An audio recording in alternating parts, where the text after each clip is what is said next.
Good morning, everybody. Monaghan retired members of the Garda Síochána are honoured to have this opportunity to host the first of many events in the county to honour and to acknowledge the work of our colleagues over the past 100 years. Our local branch, which is in existence since 1961, acts as an advocacy and support group for 130 retired members and widows in the county. We continue to have strong links with the force through our involvement with Garda Medical Aid Insurance, the Garda Benevolent Society, the Garda Welfare Service, the Garda Credit Unions, and many other sporting and cultural organisations.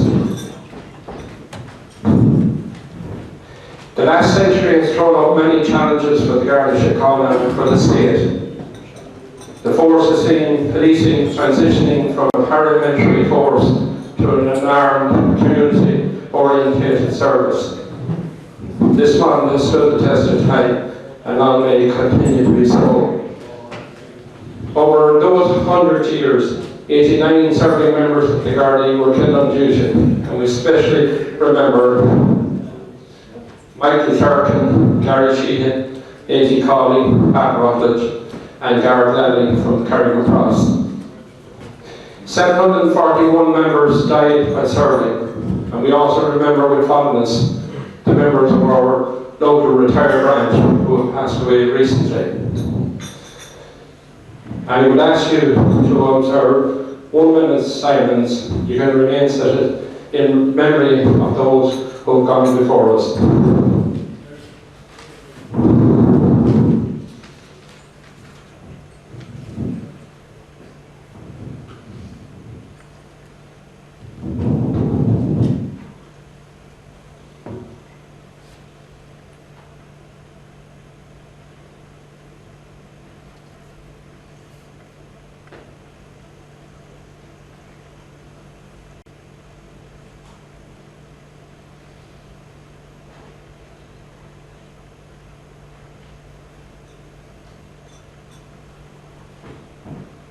Thank you. The setting for today's celebrations, while informal, is also a special occasion for our guests, the 14 surviving children of the first generation of Gardaí who joined the Garda Síochána from 1932 to 1935. The cut-off point for 1925 is due to the fact that the Dublin Metropolitan Police and the Garda Síochána were amalgamated together in 1925. We will acknowledge their presence later with the presentation. We're also joined by some of our serving colleagues, the Chief Superintendent, the District Officer, Inspector Sergeant and Gardaí, and you, most importantly, the members of our branch. We have a few guest speakers who I will formally introduce to you as we begin this short address, as they begin their short address. And the first person I'll call is the President of the Association of Garda Retired Members, Matt Gibbons. Matt, please. Thank you, Joe. Colleagues, guests and friends, firstly, I wish to thank the Monaghan branch of our association for inviting me here today and affording me the opportunity to address you. 2022 is a momentous year for Garda Síochána, past and present. Having been founded on the 9th of February 1922, it is against this backdrop that thousands of young men and latterly women joined Garda Síochána in the following years. By the late 50s, many of the first generation of 1922 Gardaí had or were retiring. Some had lived in official accommodation, and after retiring, they had to find alternative accommodation and exist on a derisory pension. Some found it difficulty, and some even immigrated. This came after nearly 40 years of service, much of which was in very troubled and dangerous times. Garda pensioners soon realised that retired colleagues were gathering and forming support groups to highlight the meagre pensions paid to retired members after such diligent service to the state. The rights of the Garda pensioners were forgotten and ignored by the state. So the roots of the Garda Pensioners Association were planted, and a committee was elected at Moran's Hotel, Dublin, in January of 1961. And the Garda Síochána Pensioners Association was launched. In the first year, membership reached 1,400. Between 1962 and 2022, the Garda Pensioners Association undertook a name change to the Garda Síochána Retired Members Association and secured their own offices at GSRMA House in Harrington Street in Dublin. Membership in 2022 totals over 6,000, and the aims of the association have not differed in terms of pay, pensions and parity. We have also added new services including the welfare, social, networking and communication needs of its members. Benefits in the form of advisors and accident insurance are now in place. The GSRMA is administered by its branch committees, a central committee elected on a regional basis, and 3 people are employed: a general secretary and 2 support staff who cater for the day-to-day running of the GSRMA offices at national level. The foregoing illustrates the vision of those far-seeing colleagues from 1922 who met in 61 and charted the progress into what the GSRMA has become in 2022, in having strength of numbers and unity of purpose. Thank you very much.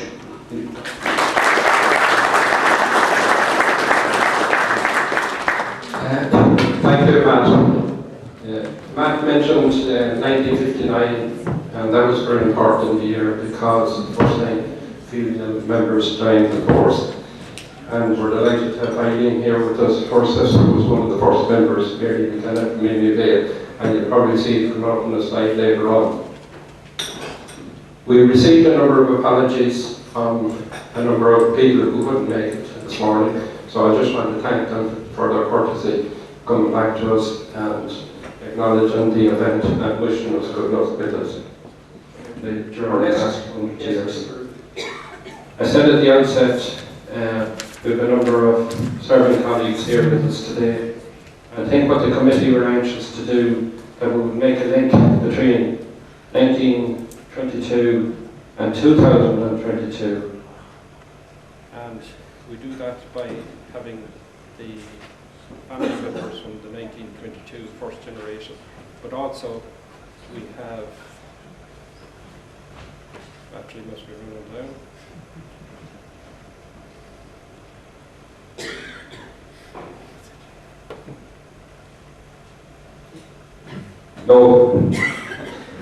Low battery, it says, maybe a good omen. Just want to mention Eddie Hammond is one of the latest, or junior member as we would call him, in Monaghan Station, and his number is 38299E.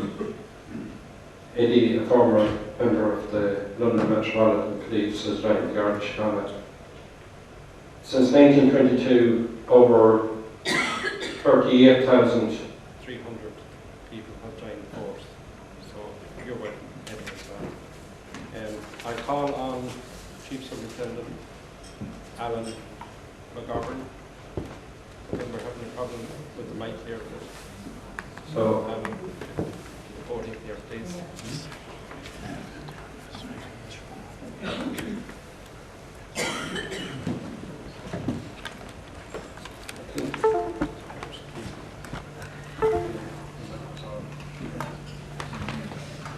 Morning everyone.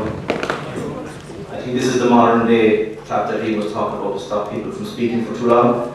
So anyway, and the batteries run out. Mr. President, Chairman, retired members, ladies and gentlemen, first of all I would like to welcome you all to the beautiful county of Monaghan. Thank you all for coming. I don't I want to shout, you can probably hear me anyway, but I'll just see will this work with the battery change. Bear with me a few minutes.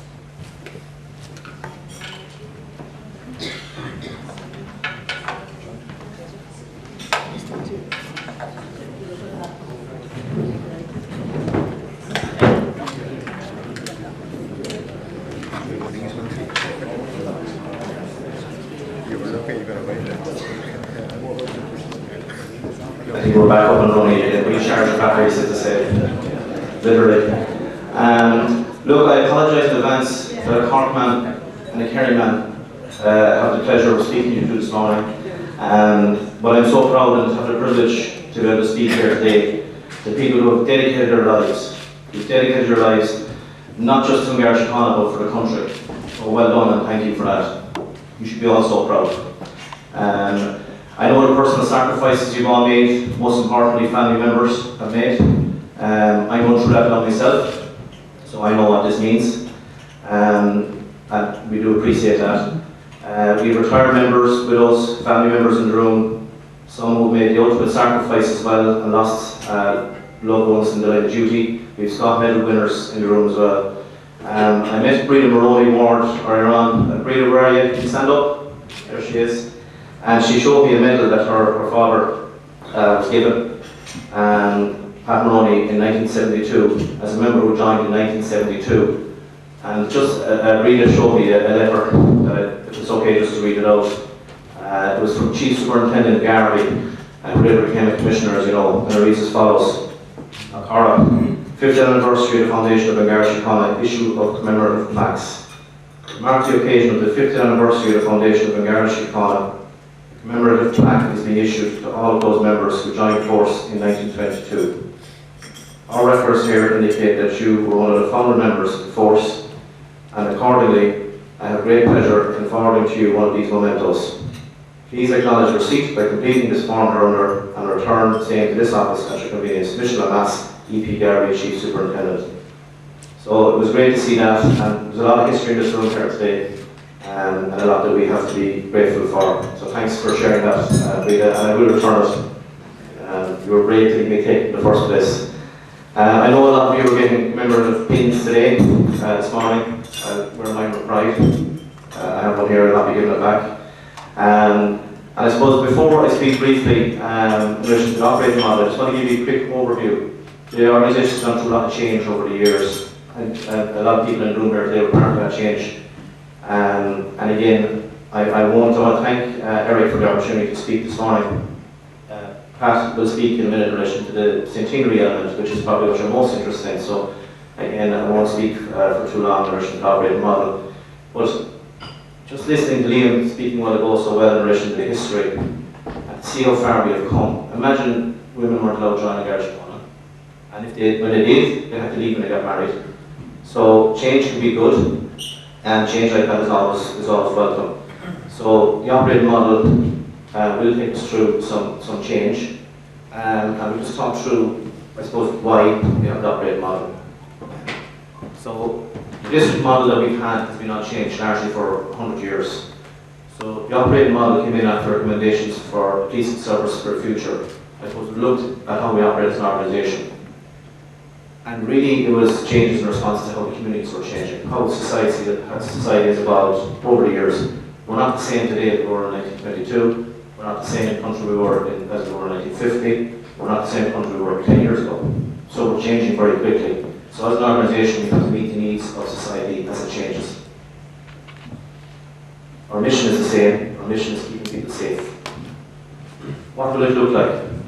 So you might be able to see the graphic there. So basically, the old regions, as we know, are changing into 4 geographical regions.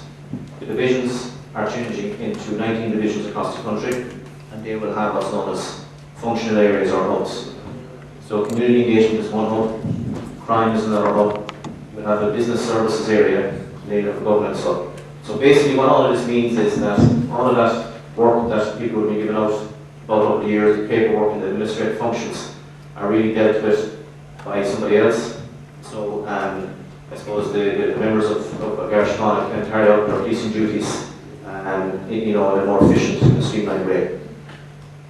The benefits, divisional autonomy, specialists within the division, and you can cater for more local needs, because I suppose when you look at it, what people in Monaghan or Cavan or Louth need might be different to what people in Cork need, for example, or in Dublin. So I suppose just a very quick video. I'm hoping technology doesn't let us down here, and I'll ask any questions you have after that before I hand you over to Pat. The video will do this more justice than I could ever do in a presentation, so it's only 4 minutes long, so I'm hoping that little thing with the sound, and it'll describe to you probably in a better way than I can what the operating model is all about.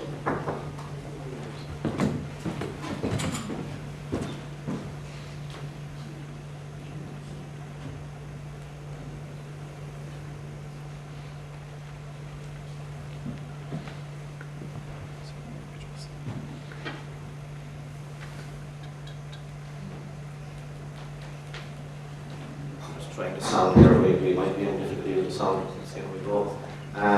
But look, if we don't get the sound, and then Joe and Pat will make a few questions, but I suppose really I'm looking forward to your views in relation to the centenary more than anything. We want you to be part of it, you will be part of it, and Pat will go through that in a minute in his presentation. As I said, we wouldn't be here celebrating this centenary only for people in this room here today, so thank you again for that.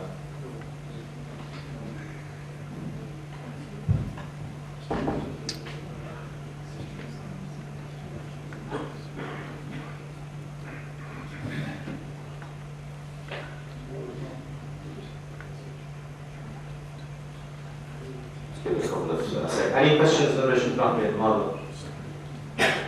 It's not going to have a major impact, say, in relation to how policing is delivered on the ground. It just makes it more efficient process.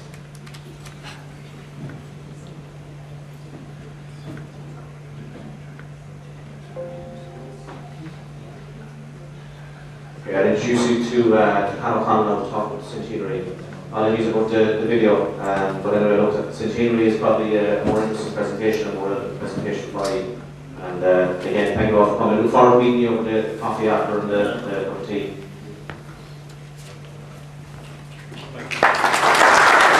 Takes up or returns to DC. Just want to acknowledge the assistance we get from the local Gardaí during funerals.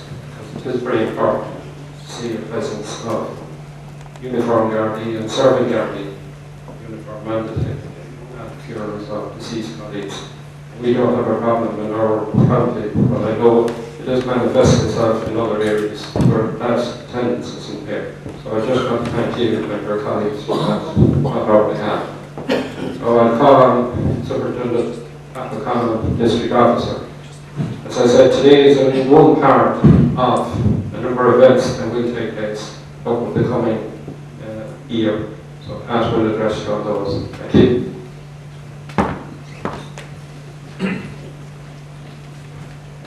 Thanks very much, Joe, and good afternoon. It is good afternoon, everybody. Pat O'Connell is my name. I'm the local superintendent here in Monaghan, and I'm delighted and privileged to be here amongst you today to see so many past friends that I work with, and to see you all keeping so fit and well looking after a very tough period during the pandemic, which we all struggled with, particularly on a work-related front. It was one of our most challenging periods, and we're delighted to be kind of coming through that period now and looking forward to the future, which hopefully will be much brighter. It's great for Chief Superintendent McGovern to apologise on behalf of the Kerry and I hope they've got a pitch for us now on Saturday week that we can get a good crowd into. So we look forward to that as well. So look, I'm going to be fairly brief in my presentation. You'll be delighted to know that the refreshments are coming after I stop talking and Joe closes out. So President Matt, Chairperson Joe, retired members, friends and colleagues, I'm going to give you a very short presentation in relation to the centenary planning, both from a national perspective and from a local perspective. And I know we'll be probably more interested in what's happening at local level. So what I'm going to briefly touch on is that I've been nominated as the chairperson for the Cavan Monaghan Centenary Planning Committee, and we've been working closely over the last number of months with a couple of your colleagues here. Eamon White has been doing Trojan work on your behalf, John Travers, Martin Conroy and Cavan, and we've been putting a lot of work into the background in terms of what we can do to celebrate the 100 years of Monaghan Síochána in Cavan, Monaghan. In addition to that, we've also been working very closely with Liam Bradley from the Monaghan Museum and Dr. John Reynolds from our own Deputy Commissioner's Office in relation to putting together a very good event for Carrick Cross in September. So, as an overview, what we have planned is open days.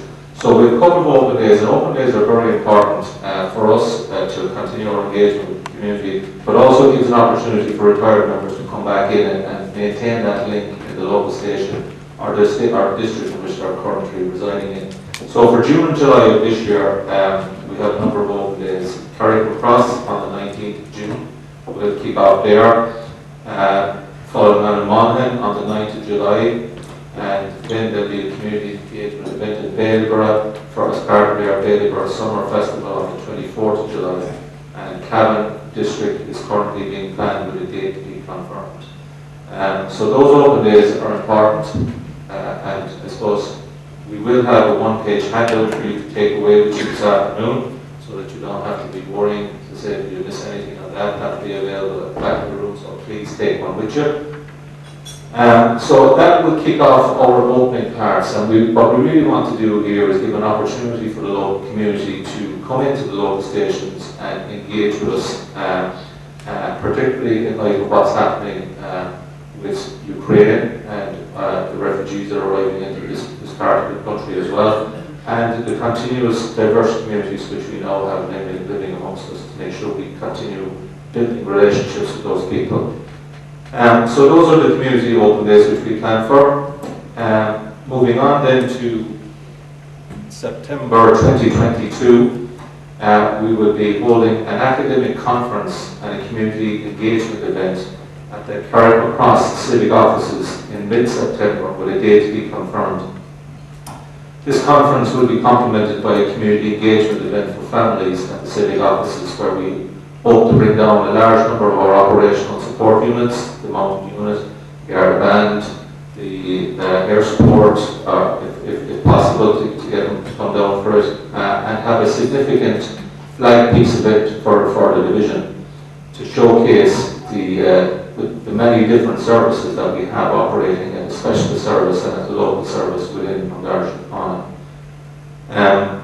We will supplement this by a reenactment march to Carrick Cross civic offices, which will be comprising of local Garda personnel from Cavan, Monaghan, in addition to the regional ceremonial unit, which is effectively a new unit which has been primarily driven by Chief Superintendent McGovern to allow for a more formal type unit to be present for events and for funerals.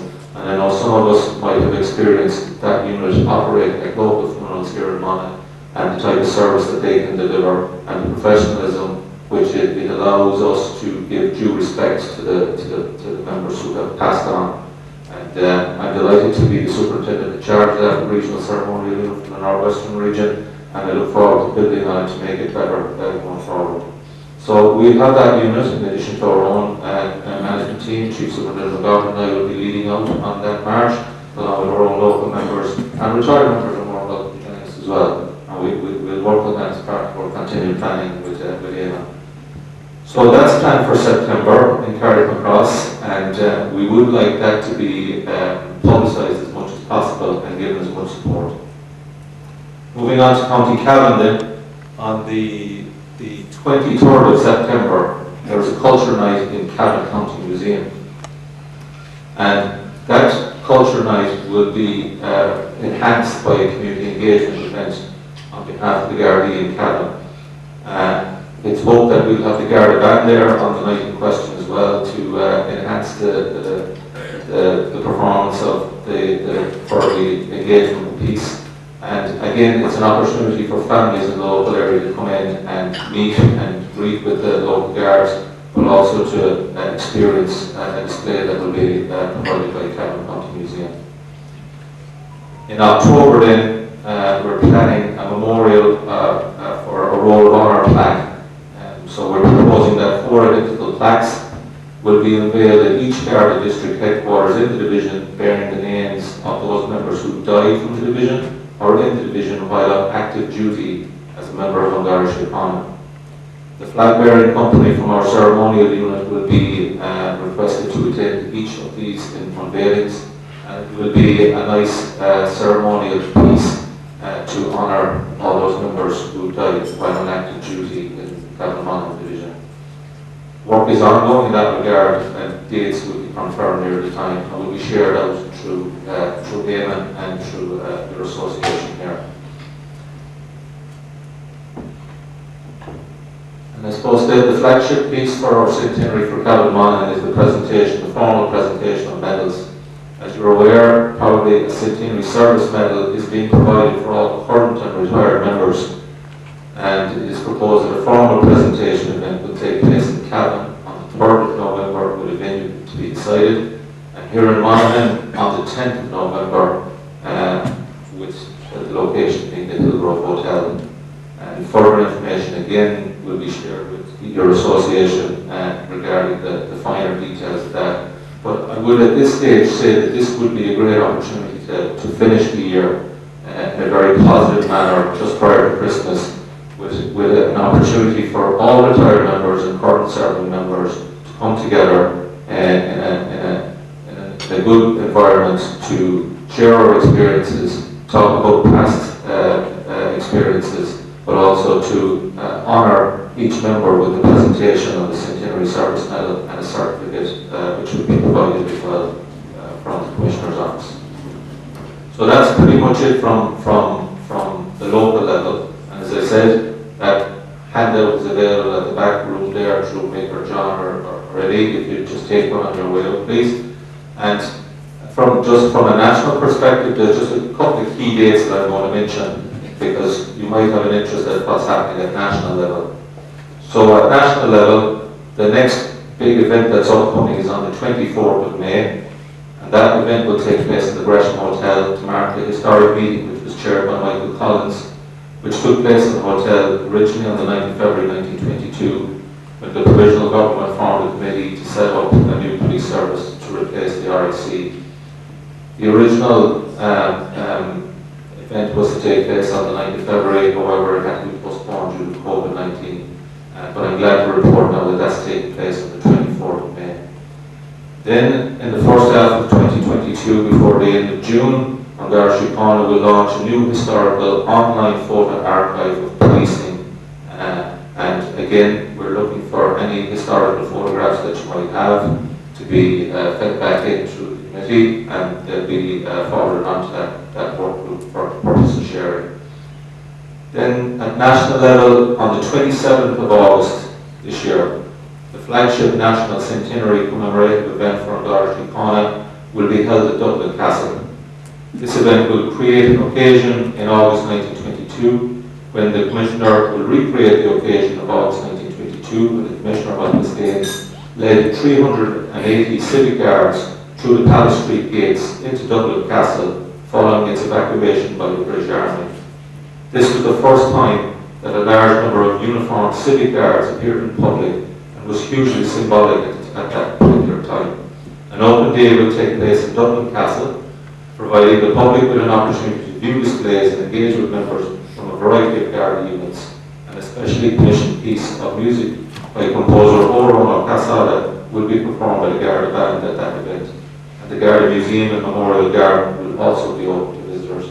So the 27th of August, if you're around Dublin and you have spare time in your hands, I would suggest that would be a very good event that you could try to take in. Finally then, a Centenary Service Medal, which I just mentioned, is being issued to all serving and retired members, and we have our dates penciled in for that. At Garda headquarters, they are renovating the memorial. Their renovation of the memorial in the cenotaph is taking place, and work is well advanced in that regard.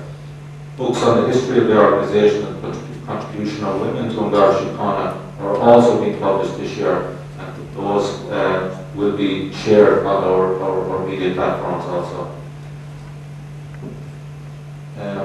That brings me to pretty much a conclusion. But before I wrap up, I would just like to acknowledge the local branch from both Monaghan and Cavan, your support when it comes to anything that we require. And I mean that, anything that we require, it's always there.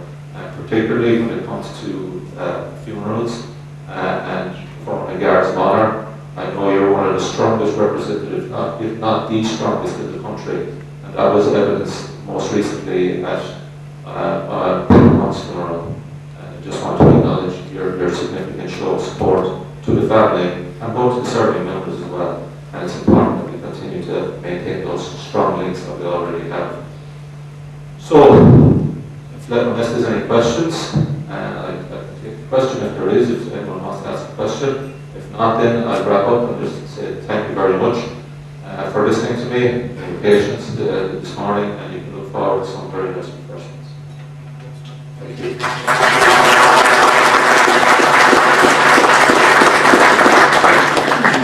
As you can see, there's a number of events lined up for the year. The back end is towards the end of the year. The reason for that is that when the Guards were established, they were station force decisions and then they spread out to the country areas. So the first Gardaí appeared in Capital Monaghan in September to November of 1922. So that's the reason why we kind of noted the first act. And just want to acknowledge the work also done by Nathan and John on your committee. That's the Centenary Committee. Ian is with us today on holidays and he has sent his holidays.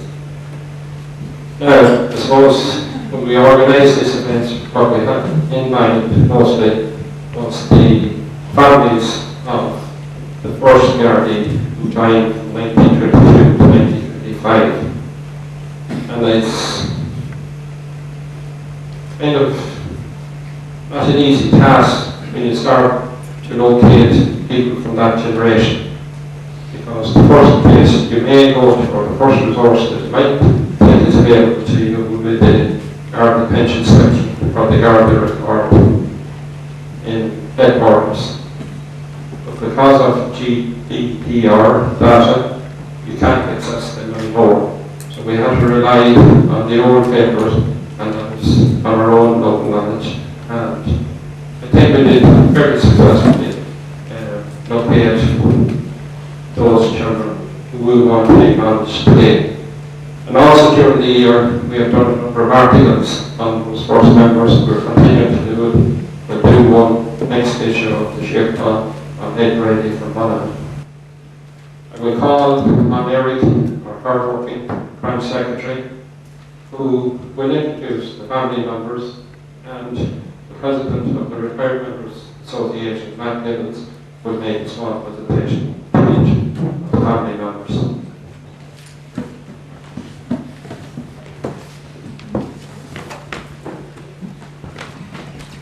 Good afternoon now, everybody. You're all very welcome here. Eric Boyle is the name. I'm the branch secretary for our Monaghan branch.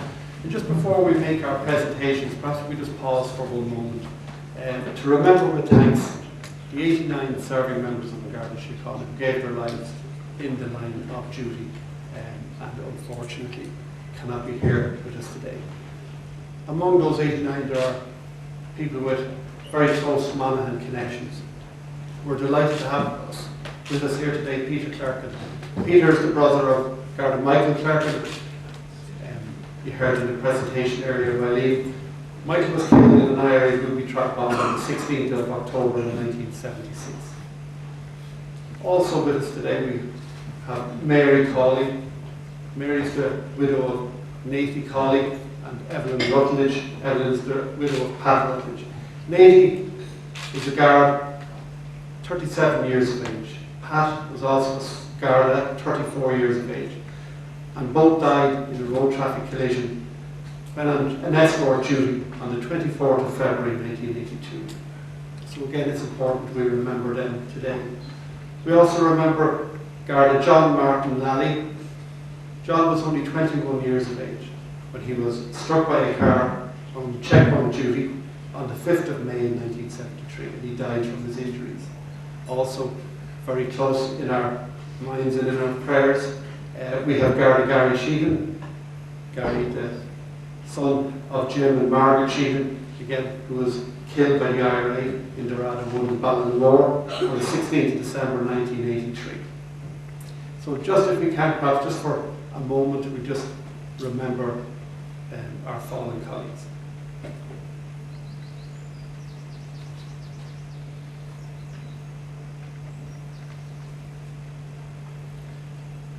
Many of those 89 members who gave their lives in the execution of duty would have displayed extreme bravery, and the Garda Síochána recognises such acts in the award of the Scott Medal. When we talk about the Scott Medal, its history was in 1923. Colonel Walter Scott, an honorary commissioner of the New York City Police and a well-known philanthropist, presented on Garda Síochána with personal bravery, performed intelligently in the execution of duty, at imminent risk to the life of the doer, and armed with full previous knowledge of the risk involved. And we have among our members and the families of those joining us today of previous members, some Scott Medal winners. Obviously we have Garda Gary Sheehan, who was awarded the Scott Medal in 2020. We've Garda Michael Clarkin, who was also awarded the Scott Medal, the Gold Scott Medal, both of those got. But also with us here today, we have the family of Garda Charles Connell. Charles's registered number was 2980, and he won the Gold Scott Medal with Garda Michael Hayden back in 1981, or 1931, sorry. So if you can imagine, he won, and his act of bravery, he was alive after it. Unfortunately, many of the Scott Medals, particularly the Gold Scott Medal, they tend to be a posthumous award. We also have among our branch membership, and sadly he passed away recently, Garda Seamus Fleming, who was awarded the Bronze Scott Medal in 1977, and Detective Garda John McCoy, who was awarded the Silver Scott Medal in 1981. So it's a testimony to them, their bravery, as we remember and we make our presentations here today.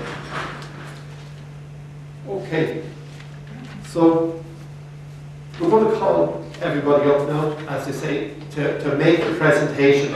And if all the family members can come up, and we present each with our GSRMA pin, and then if Alan would join us, and Matt will be making the actual presentation, it will give us an opportunity to perhaps get a photograph taken. Gavin is going to look after taking the photograph, and we may be able to, hopefully we could email that to some member of the family as a memento of today.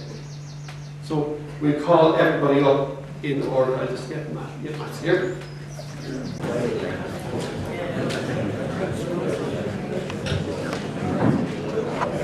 Just pass Rita to say a few words at the back of the presentation. On behalf of all of us here today, I would like to thank the members of the Garda Retirement Association for organising the event for us, to commemorate our relatives who have served in the force for many years. And I would also like to thank the current Gardaí who have helped set up the situation for us today. It's a lovely occasion to be at, and well done everybody. Thank you all.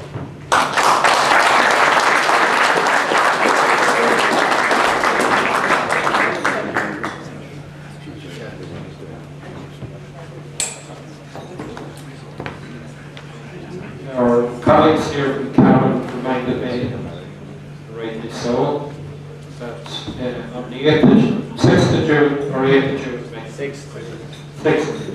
On the 6th of June, there will be a plaque on the Cavan Garda Station to acknowledge the sacrifice made by Inspector Sam Donegan, who was killed on the 8th of June, 1972. But sadly, it took a lot of time for this to come true. So the colleagues in Cavan and anybody else who wishes to join is invited to do so. If you look at the photographs here that Jerry has put on a loop there that rotates, there's one very interesting, many of the photographs are very interesting, but one is in particular, and it shows a very young man, Richard Shirley, who in 1954 went to the Arab Islands, and he stayed there. I think that died just a few months before that. He was in service in Korea. I can see him talking out of the uniform. I think he was 9 at the time.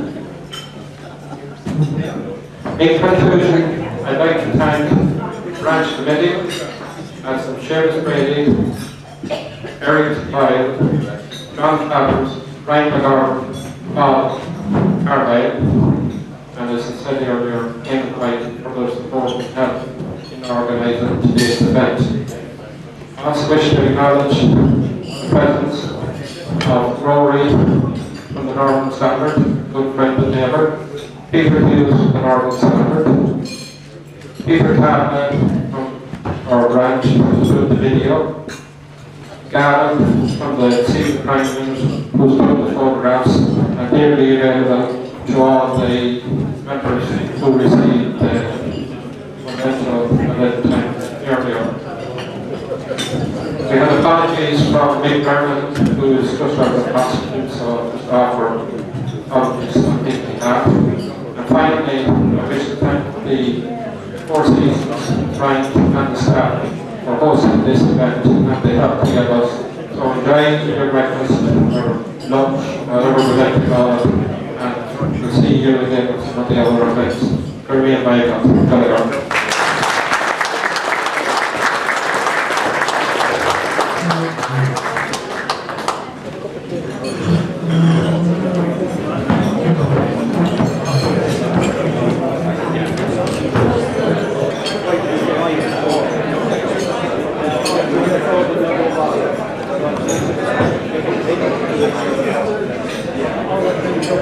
Thank you.